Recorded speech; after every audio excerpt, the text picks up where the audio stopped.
नमस्कार दर्शकों, आज हम बात करेंगे गर्भ संस्कार के थर्ड सीरीज पर। हमारी 2 सीरीज बन चुकी हैं, ये तीसरी सीरीज है। इसको आप ध्यान से सुनिए। जैसे थर्ड ट्राइमेस्टर होता है प्रेगनेंसी का, इसी तरह इसका थर्ड पार्ट है।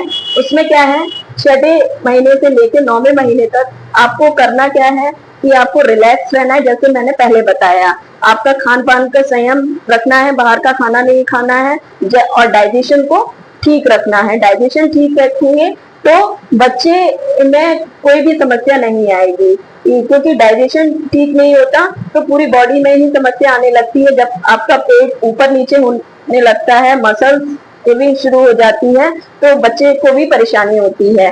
इसमें आप सादा खाना खाएं, बिल्कुल भारी खाना ना खाएं, बाहर का ना खाएं। मन चलता है इन दिनों तो आप घर पर बनाकर खा सकते हैं उसे। दूसरा ये है कि अपना इरिटेशन होने का जो स्वभाव है, इरिटेट होना, वो कम कर दीजिएगा।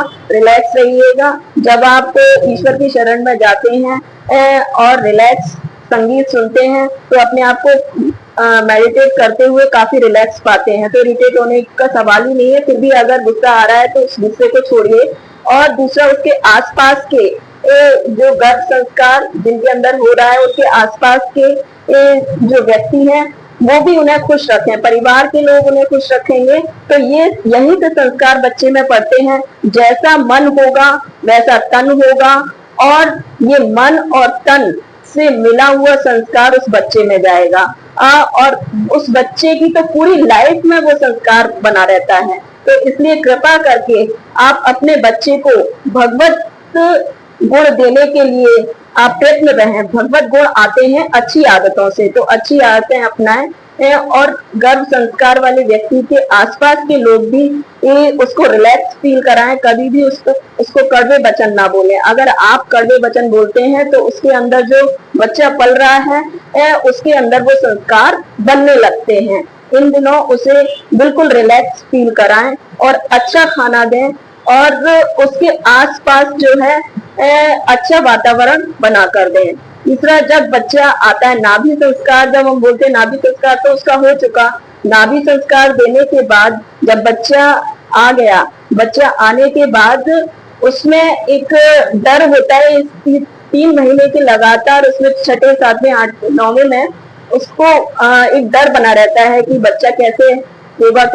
तो ये डर उसके अंदर समा जाता है। इस डर को कम करने के लिए आप मंत्र जप कर सकते हैं। जब लगातार मंत्र जप करते हैं तो डोपामिन और सेरोटोनिन ये बढ़ने लगते हैं और कोर्टिसोल हार्मोन जो है वो कम होने लगता है। तो डोपामिन सेरोटोनिन जो है ये शांति का वाहक है, तो शांत बनाए रखता है। ये जब बढ़ने लगते हैं तो ये बहुत अच्छा प्रभाव दिखाते हैं बच्चे पर। और जब बच्चा पैदा हो जाए तो उसमें एक संस्कार किया जाता है। उसके जीभ के ऊपर आप ओम लिख सकते हैं शहद से। सोने के छल्ले को लेकर ओम लिख सकते हैं शहद से। जब ये चीज जाती है और कान में उसे परशु भव बोले तो वो बहुत स्ट्रांग होता है। जब आप परशु भव ये मंत्र बोलते हैं, उस मंत्र के प्रभाव से उसके अंदर जो प्रेगनेंसी के दौरान जो कमी आई है, जो उसे डर सताया है, वो दूर हो जाता है। और भगवान कृष्ण की शरण में जाएं, ज्यादा से ज्यादा उनका ही ध्यान करें जिससे बच्चे में उनके गुण आए। और उसके बाद उसे पालना कैसे है, 5 साल तक का ये संस्कार होता है। जब बच्चा 5 साल तक का हो तो उसे फूल की तरह पालना चाहिए। कभी उसे डांटना नहीं चाहिए, क्योंकि आप उसे डांटेंगे तो उसका बौद्धिक स्तर इस तरीके का नहीं है कि वो समझ पाएगा। बौद्धिक स्तर 5 साल तक विकास हो जाता है। तो जब आप उसे अच्छे से प्यार से पोषण फूल की तरह पालेंगे तो उसका बौद्धिक स्तर बहुत ऊंचा जाता है। उसके अंदर डर नहीं रहता नाम मात्र का।